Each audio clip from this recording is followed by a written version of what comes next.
All right, we are live. Hello, everyone. Welcome to Winning in Business Live. This is going to be a great show. If you're joining live, thank you for joining live. If you're watching the replay, thank you so much for watching the replay. Please share this video. If you're watching on the replay, I'd really appreciate it. It helps the show grow.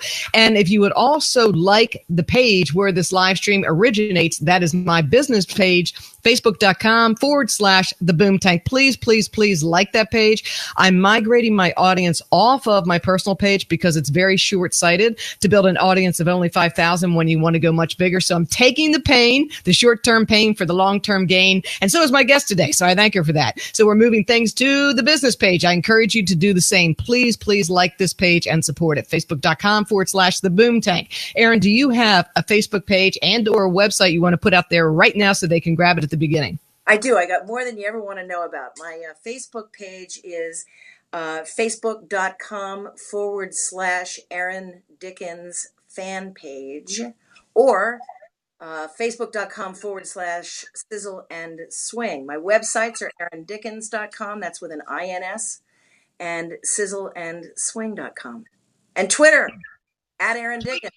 Are you a big Twitter fan? Because it's camps are kind of split now these days about what works for them, but you're a big Twitter fan? Huge Twitter fan. I like the energy.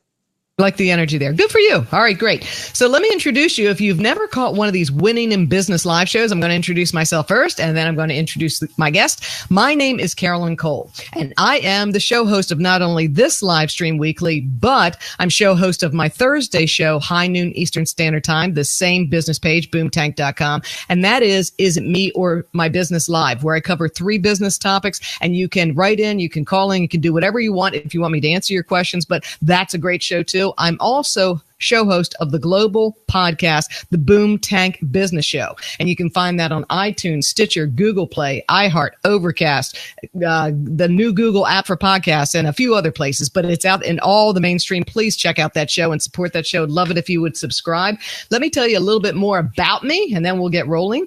I am not only those things, but I am also a global executive and business consultant and coach. I work with C-suite executives, business owners, entrepreneurs, and professionals. For nearly 2 decades, I was a Fortune 100 and Fortune 200 senior company trial attorney. Now I make the case on behalf of your business dreams, your career dreams, and happiness too. You got to have that happiness piece in there. I'm founder of boomtank.com. As I said earlier, that is my company. Please join my email list. I've got a lot of great stuff happening over on the website, over on the blog. I'd love to have you be a part of it. And I've got a very cool download that you can get through very quickly that includes a super success meditation. Let's see what else I want to share with you. Again, please, if you like this, share it. Please like my business page. I can't say that enough. And Erin's business page too. I have 3 signature programs if you are interested. If you are a busy executive or professional seeking a life redesign with more success and happiness in mind, please contact me.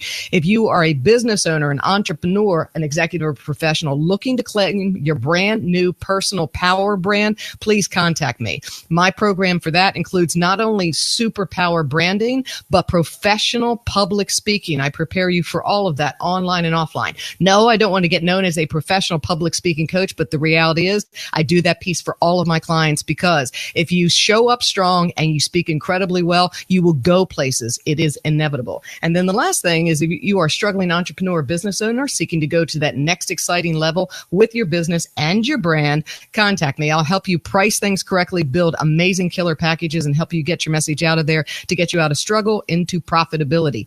Thank you for listening to all of that. Erin, now we're ready to talk about you, the star of the show. How's that? I love when that happens. Yeah, okay, all right, great. Me too. All right. So let's get into this.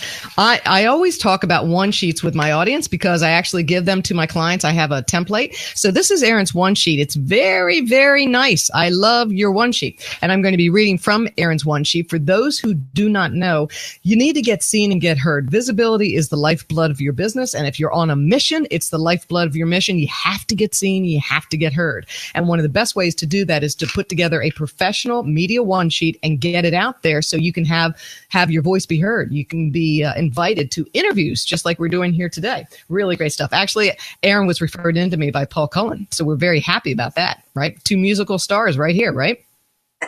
Absolutely. A fabulous friend. And so that you know, Erin and Paul just performed here at the beach Sunday night, and it was a rocking time, correct? Oh, absolutely. We did a phenomenal gourmet meal and then sat down and just rocked some tunes and had a big time. Yeah. So for those who don't know, Erin is not only an award-winning vocalist, I'm going to say you were one of the co-founders of the Manhattan Transfer. Is that correct? Is that how you phrase it? Yep. Okay. Absolutely. So you have had a legendary singing career, and you still have one. And we're going to talk about your reinvention and your continuation of those things. It's all fascinating. Let me read from this, and then we're going to jump right in. An award-winning jazz vocalist and founding member of the Manhattan Transfer, Erin Dickins has enjoyed has enjoyed a career that singers enjoy. Let me try that one more time. Blech. I obviously did not put my tongue in my mouth today. All right, here we go. Erin Dickins has enjoyed a career most singers dream about. After 5 years singing ensemble music with the Manhattan Transfer, she emerged as one of the top studio singers in New York. Dickins toured and recorded with many notable artists, including Leonard Cohen, Bette Midler, James Taylor, The Talking Heads, James Brown. Is it Jaco Pastorius? I want to put the ja in there. Jaco. Jaco Pastorius, Ashford and Simpson, to name a few. She also recently released her latest album called Vignettes, so I ask you to check that out. She is also passionate about cooking. In fact, she's as passionate about cooking as she is about music. Is that fair to say? Absolutely. All right. In 2014, she released a cookbook with an accompanying CD, Sizzle and Swing, Jazzing Up Food, and you launched your new herbal seasoning line, and that's gourmet seasoning, with the moniker. It's called Sizzle and Swing. How exciting is that? You are in the spice business / seasoning business. You like it so far? It's all the same thing. I think food and music are the same thing. They're creative, they're nurturing, they're entrepreneurial, they're improvisational. And so, yeah, I love it. What's not to love? What's not to love? I love that. All right. She was voted. You've been voted a lot of things, but I'm just going to grab one of the things here. Best jazz vocalist by Coffee Talk Jazz Radio in Los Angeles. You've literally been all over the world. And even now you book engagements all over the world, all through this country, performing. So you have lived the life of a performer. You find that very exciting because it sounds amazing. It is and it isn't. The moment when we are interacting as musicians and interacting with audiences are inspirational and a huge gift and exciting beyond words. The work of it and the touring and the traveling are very challenging and exhausting and not glamorous at all, as people might think. But I wouldn't give it up. Whoops. Hang on. Get back up there. There we go. I want to say that years ago, I took a job with IBM, right? And in 1 week's time, I was in New York City, Piscataway, New Jersey, Kansas, and one other location, right? Up until that point, my first 6 weeks with them, I was feeling like a rock star, not from an ego standpoint, but I felt like, wow, I'm traveling, I'm doing all this amazing stuff. It's really big, blah, blah, blah. And then that 1 week hit when it finally kept accelerating. I was in 4 places, 2 different countries in like a 4.5 day period. And I said, not fun, right? Not fun. So let's go back. And I understand what you're saying. So let's go back to the beginning and we'll get into your entrepreneurial piece. Then we're going to discuss success and happiness throughout. When we look back in time, when did you make the decision to be a singer? Or were you just always a singer from the time you were small? I always was. I was always a singer. My dad was an incredibly gifted amateur musician, played piano and guitar and banjo and could play anything by ear. And so there was always music in the house. Got me a guitar early on. And, I was singing and playing guitar from maybe age, 8 or so, and loved it. My mom sent me to college in Virginia to try and keep me away from New York. Where'd you go to college in Virginia? I went to college in Virginia, undergrad anyway. Hollins. Randolph-Macon Women's College. Woohoo! Right around the corner. Isn't that so funny? And I had a cousin that went to Sweetbriar.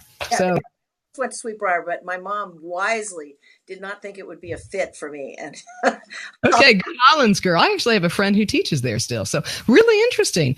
When did you make the decision to be a performer? You were coming up, but when you said, I'm going to do this for a living. When did you make that decision? While I was at Hollins, actually, I grew up in New York, and so Mom thought, the farther away from the city and music I can keep her, the better, because she was terrified I was going to be a musician.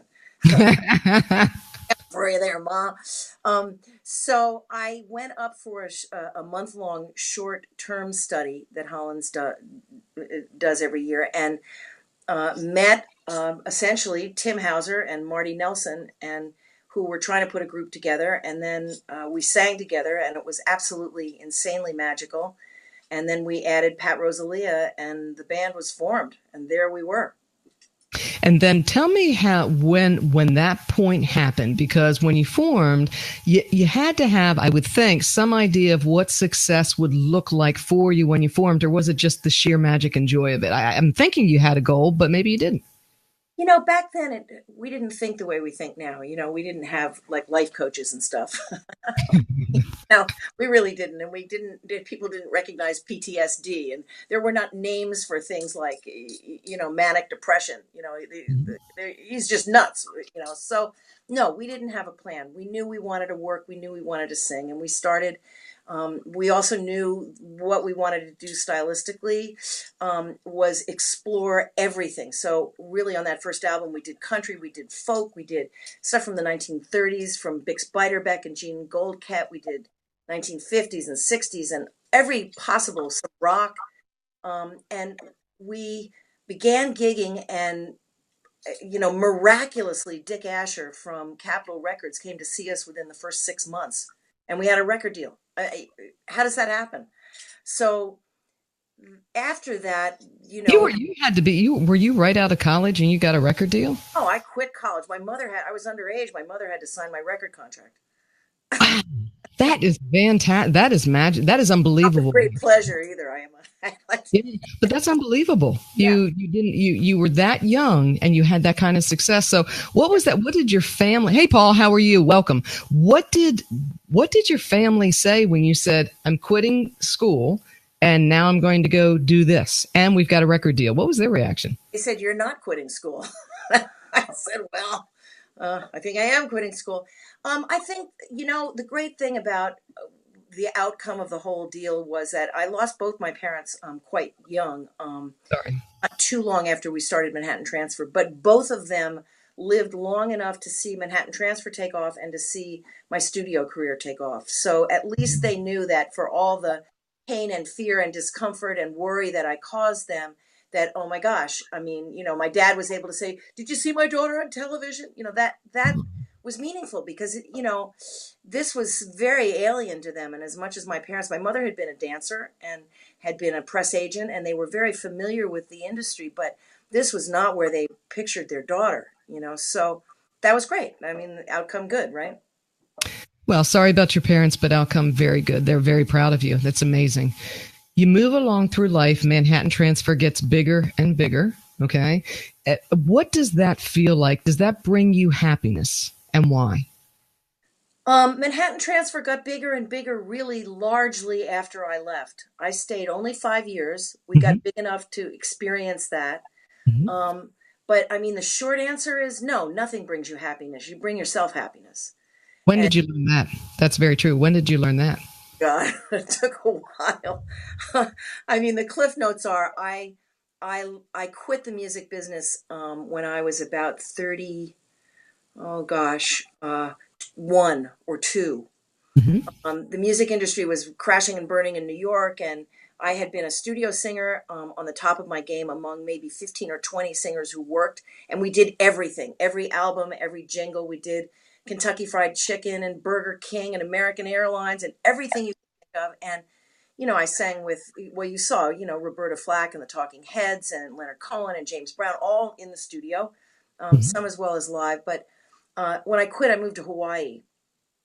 And Hawaii is one of the chakras of the planet. And everybody you meet there is either, hugely evolved or in recovery from something. And it took getting out of that New York scene for me to figure out that, I'm not my age, I'm not my resume, I'm not my bank account, I'm not my weight, I'm not my talent. I have value because I'm here. And when I figured that out, I realized that, all of it is generated within. I didn't know that in New York. When you're going into recording sessions and modeling appointments, and they're saying, I don't like the nose. And, you go home going, what's wrong with my nose? It's, at 20 and 21, I think that's very hard. And I think that's why you saw, in the 70s and 80s, so much drug abuse and so many artists crash and burn. And, thankfully, most of them came back and survived and, um, did fine. But it was tough being young and dealing with that kind of pressure and hero worship, because it's not true.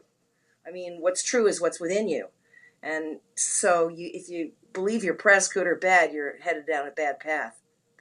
There's a long-winded answer for you.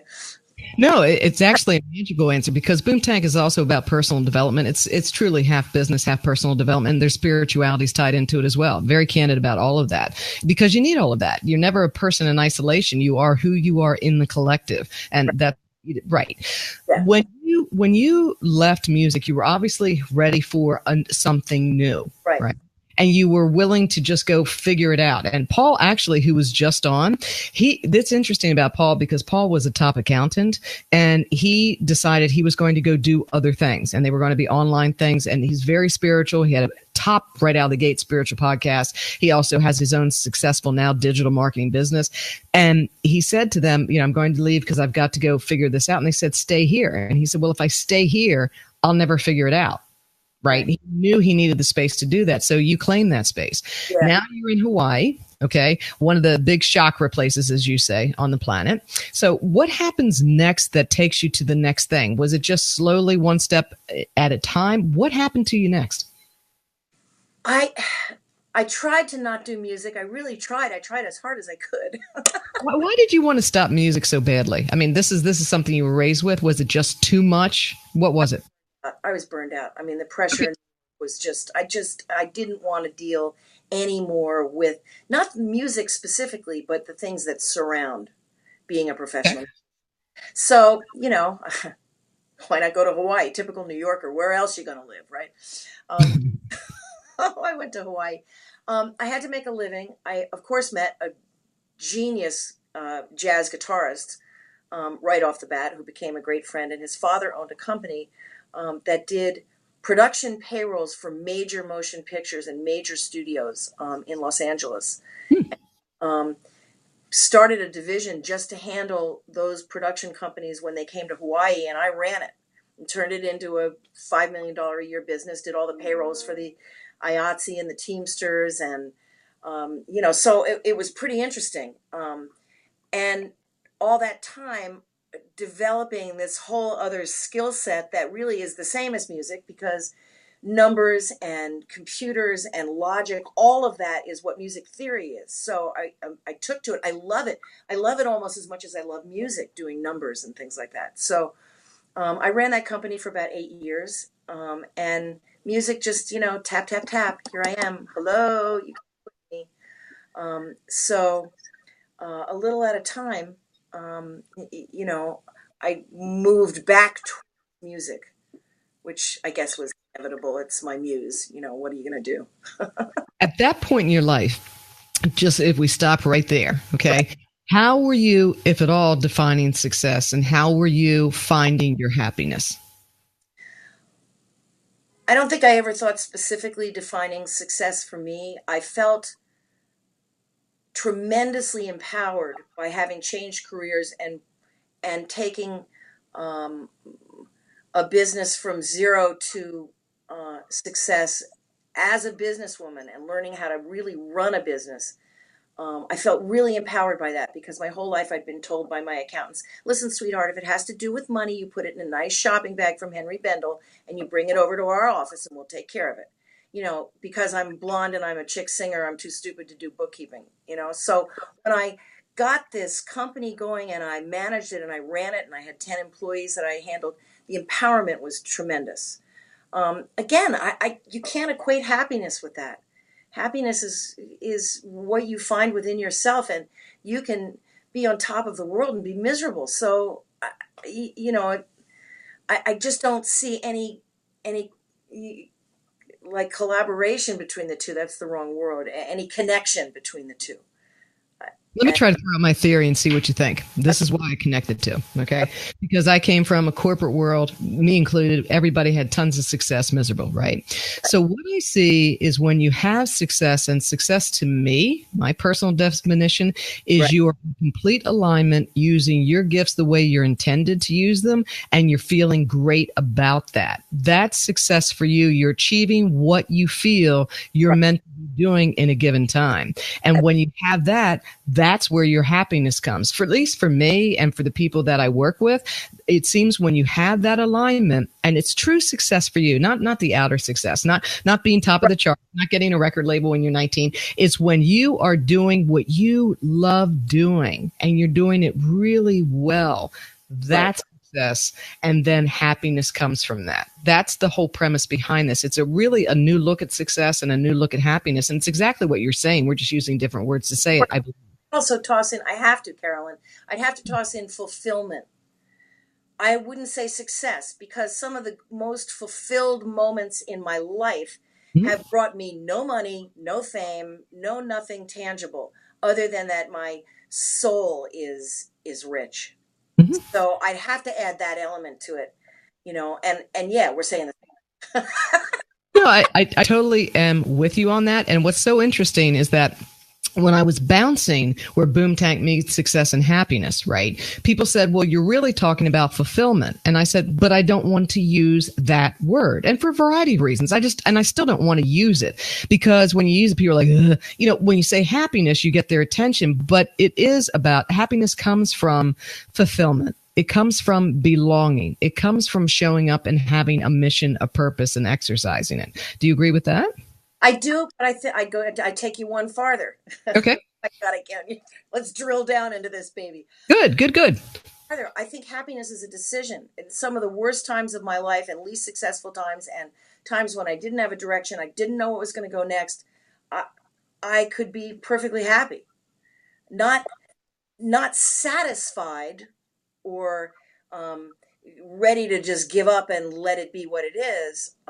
But I guess I'm lucky that I've been a happy person my whole life. And so all the other things, while they play into it and while they are certainly part of building a wholeness in oneself, particularly with artists, we really need that. You also have the choice on any given day. I mean, Mother Teresa said that, it's not what you experience, it's how you experience what you experience. So let's stop there, because this is fascinating. Okay, and I want to pick up with the business stuff in a bit, but I love this because here's why. You hear things like this. You see, if you go through your social media feeds, you see all of these upbeat things, which I actually love the upbeat. I can read upbeat all day long, even if it's hokey or I've seen it like 500 million times, the same quote, but it's now dressed differently. I don't mind seeing upbeat every single second, right? But when you say, it's your choice to be happy, people say, that's fine, but I'm not happy. I'm going through a really unhappy time now. There are different things happening to me. So it's kind of a grand idea to be happy, but if you're unhappy, how do you get back, right? And what I tell different people that I've worked with is that, listen, you know, especially when you hear people say, rah, rah, go get happy, and, it's a choice. You're like, ugh, if I hear that one more time, I'm just going to put a fish up against their head, right? I'm just going to throw a bunch of fish out of my freezer at their head. I can't stand it. But here's the thing. And I actually live streamed on this past Sunday, is that you have to, if you're in that spot, consciously make time for your happiness, even if you're not. And I'm not talking about being grief stricken or if you're in terrible grief or terrible trauma. We're not talking about that, because that's a whole different bailiwick. But if we're talking about just the day-to-day frustration of life, being lost in life, things aren't going as planned, but it's not cataclysmic and you're not going to lose your life. We're not talking about those situations. But if you make plans for your happiness, even if you're unhappy and you show up for something, like I wasn't dreadfully unhappy, but I had to build more happiness in. So I went and played pickleball last Sunday night for like 2 hours here at the beach. Right. And it was wonderful because I was like, I had so much other things to do and so many other things to tee up for my, right. right? And I said, no, I have to consciously make time for my happiness. And I haven't played. I used to play all the time years ago. I'm going to go pick up, find a group and go. And I did. And I was so happy afterward, even though I didn't necessarily have the time. And I was like, oh, I could be doing other things with this, more productive. I'm like, I have to consciously make time to go do something that makes me happy. And that in turn, guess what? It made me happy. And it was wonderful to connect with other people, to play, to do things. So that's something that I'm doing, right? I'm putting happiness back in because yes, it's from within, but sometimes you have to take different kind of measures to get back in that zone. Do you agree with that? Do you agree with that one? Not me, man. It's funny. They're funny. Yes, I think, I work with a guy now who constantly says, I can't think about that right now. I need to think about just this one thing and accomplish it, and whether it's in business or in personal. Because sometimes one has to do what you're talking about. Take it away from the big picture, take it away from everything, and do one focused thing. Oh my gosh, I got it done. How cool. Isn't that great? And that could be playing or working or, doing a task. But cooking, by the way, is very much like music in that it is a quote now activity. You can't be thinking about your mortgage or money or your relationship or your health or your family or anything that's dogging you, because you're busy. You'll burn it or you'll sing it out of tune. It's the same sort of thing, and that's why I think both of those arts are transformational for people, whether they do it professionally or they go and eat good food or listen to music or create it, because it puts you in the moment, and that's sort of what you're talking about with pickleball. You're in the Yeah. moment. You can't be thinking of other In the stuff. moment, you're in at a new experience. You're actually part of a new experience. Years ago, when the Cooking Channel launched in 1993, 94, oh my gosh, I watched it like 24/7, it seemed, for like 8 or 9 years. And then I went off and did other things. And I absolutely loved it because it was just the whole creation. It was the creation around food. It was a way to welcome people into your home in a very special way or participate in their lives in a very special way. It's very, it's like you say, it's very healing. And so is music. Like, Great totally. energy. Yeah.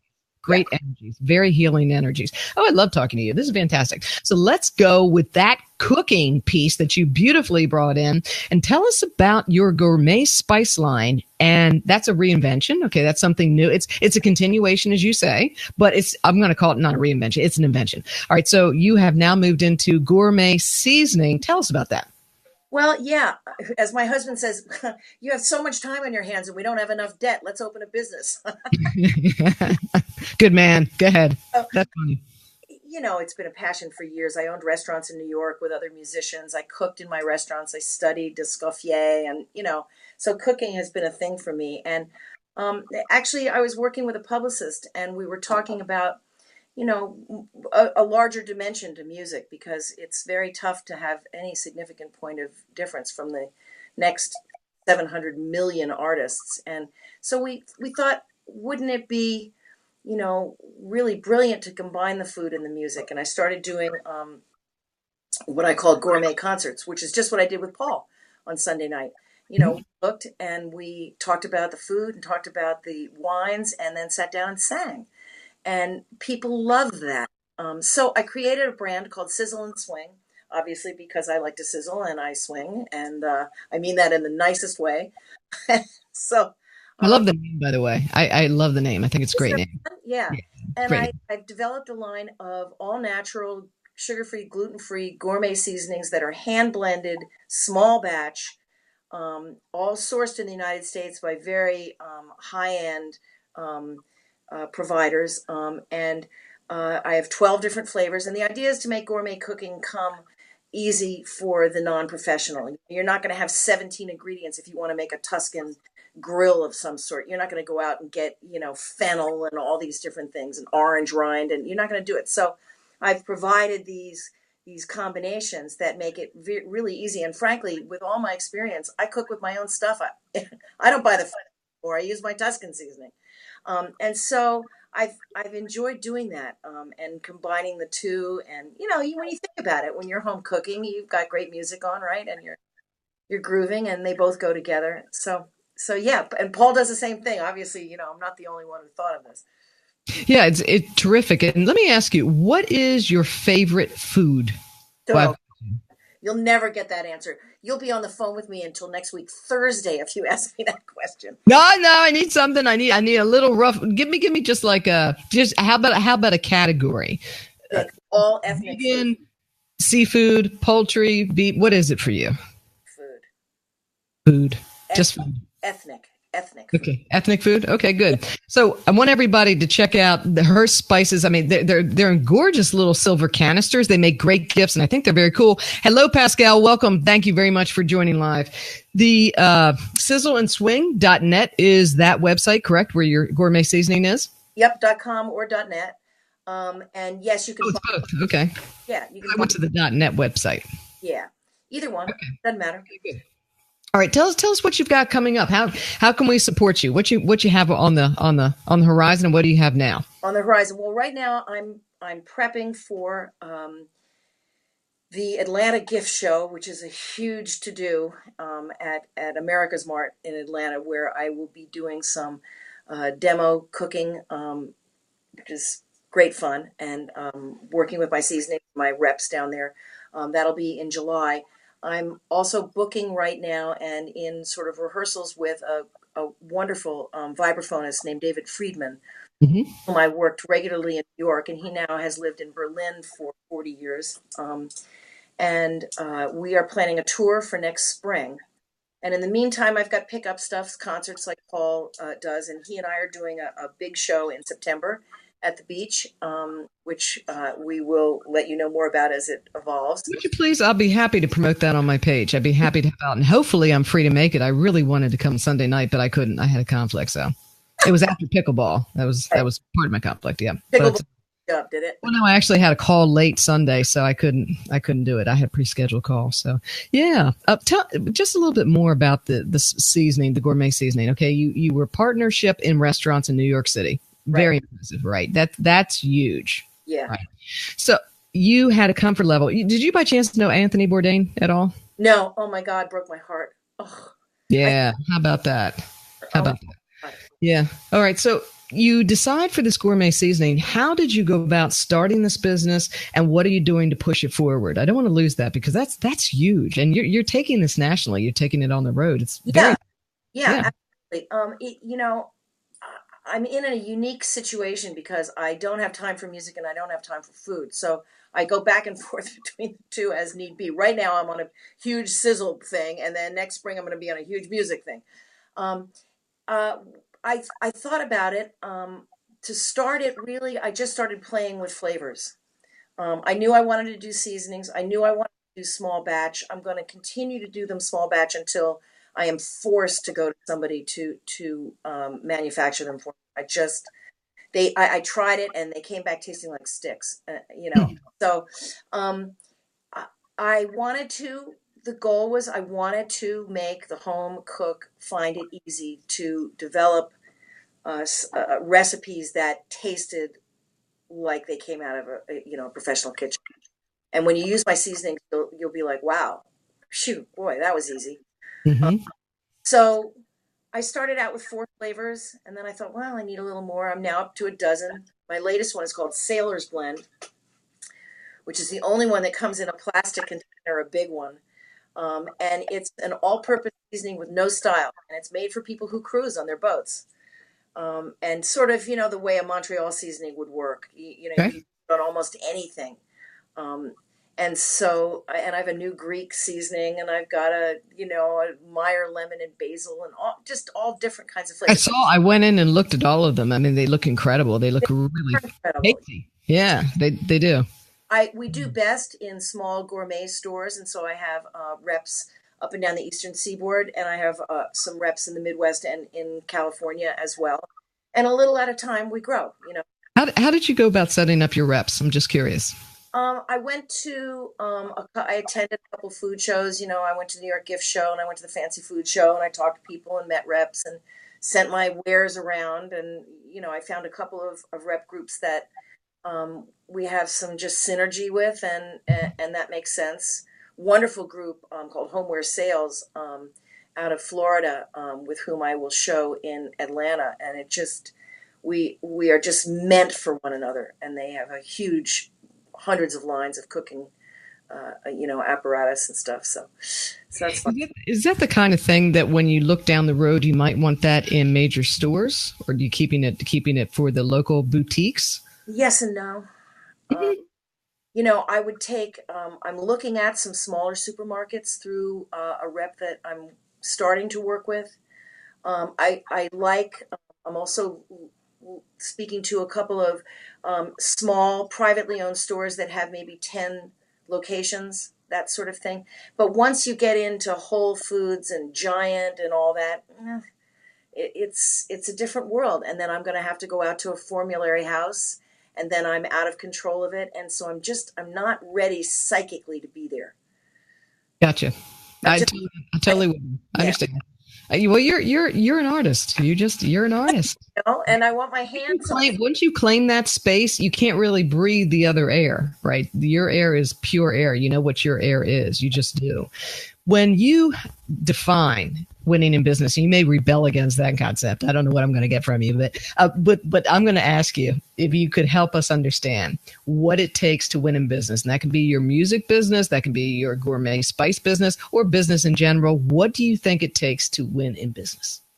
Persistence. Oh, I love that. I just did a piece on that, by the way. Yeah. You have to just keep doing it. Mm-hmm. It doesn't even matter if you're streaky or you have bad times and good times. You just have to do it. I look at the music business, and I left sort of at the height of my career because I just couldn't take it anymore. And I saw the studio business taking a nosedive. And that's when I moved to Hawaii. And every friend of mine who stayed and kept banging away in that environment and had the heart to do it, I just didn't want to do it. I didn't want it bad enough to go through that. Every one of them is a big star. Bette Midler and Melissa Manchester, Barry Manilow, they all stayed. What was for you, because you're from the inside, and this is so useful to people watching because this is the magical piece besides everything else you've said, because this is another big piece. In a world that doesn't recognize perseverance and the power of it, this is so powerful to remind people it's a superpower we all have. What was the turning point in your mind for Bette Midler, for Barry Manilow? What was the turning point in that persistence where the momentum finally gave way and the gates finally open? What was that? I don't think you can put a finger on it. I think everybody and every business, every person, it's just about tipping points. It's about tipping points. Extraordinary talent with all of them. I think back then is not what it is now. Back then, if you became recognized and got a deal and you got the right agent and the right manager, they could push you over the top. That doesn't happen anymore.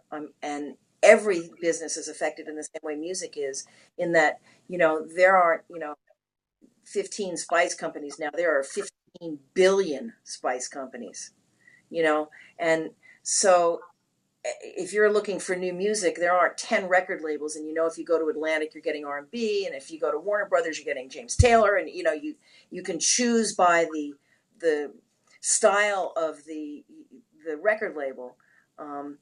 That doesn't exist anymore. So it's a free-for-all. So I really think it's an individual tipping point. I'm seeing Paul Cullen reaching a tipping point now. Yeah, he's getting there. He's been. So let's talk about that, because this is the lesson, and you're out there doing it too. I mean, you're in the hustle too. It's visibility. It's getting seen again and again and again. Right. You agree with that? I mean, it has to be. Right, I do. Hang on, let me make this phone not work. Sure. There we go. Sorry about that. That could have been Paul right now. Yeah, it may happen again. My phone, I have not figured out. I can run a digital recording studio, and I cannot, for the life of me, figure out how to make my phone not ring. There you go. Anyway. I got a solution. Put it in the freezer. That's what I do with mine. It works. I'm just kidding you. You know I'm kidding. All right. Well, I love that piece about the tipping point because I keep saying visibility is the lifeblood of your business. Here's the reality. To me, and I'm so biased with this, and I admit I'm so biased with this, I think visibility is one of the biggest pieces of your life. I think because for those who don't show up and who don't do what it is that's inside of them, I think that's you're just setting yourself up for a lot of regret at the back nine, and it's so avoidable. And even at the back nine, you can make a recovery if you want to get visible. And I'm so passionate about people not wasting their time on this planet and getting seen and getting heard in a world that celebrates average, right? And abnormal is anything that is not normal for the average. And it's just, we're called upon to understand persistence. We're called upon to understand visibility and getting visible with our gifts. And you didn't even stop at music. You just went for the next thing you loved that you knew you could share and that your husband got you busy with gourmet seasoning. I mean, that is just like super cool, right? Like Paul has now a wine line, right? So these kinds of things are super cool. Do you have any parting words of wisdom for our watchers? And so, the most people catch it on the replay. We usually get a fair amount on the replay, and I want them to be able to hear the words of wisdom that you pass to them about. It doesn't necessarily have to be business, so that's nice, but it's just like in life to be successful and happy. You've talked about it's within, but how about some life advice for the folks? Boy, that's a tough one. I guess I would say the exact opposite of what I was told, which is follow your heart. Just follow your heart. If you are fortunate enough to find something in life that gives you joy and makes you passionate, and it doesn't matter if it's caring for somebody else's baby or politics or music, or it doesn't matter what it is, but if you find something that gives you purpose, then go with it. Don't look for money. Don't look for success. That will come if you're doing something that is right for you, that is authentic for you, that you believe in. I mean, I think that's the only thing I could say. I think that was beautiful. Well done. Well done for being on the spot. I love that. It has been an absolute pleasure having you on the show today. Thank you for bringing so much wisdom and heart to the interview. Really appreciate your transparency. It's going to help a lot of people. And I think people need to be reminded to show up, be persistent, and follow your heart. I can't think of any greater messages for today. I think that was a trifecta. So I really appreciate it. Again, what are your sites? How can we support you? Put it all out there one more time for those who just jumped in late.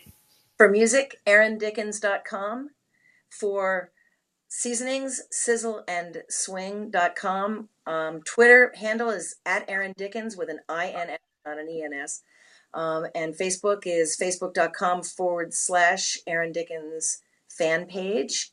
And also facebook.com/Sizzle and Swing.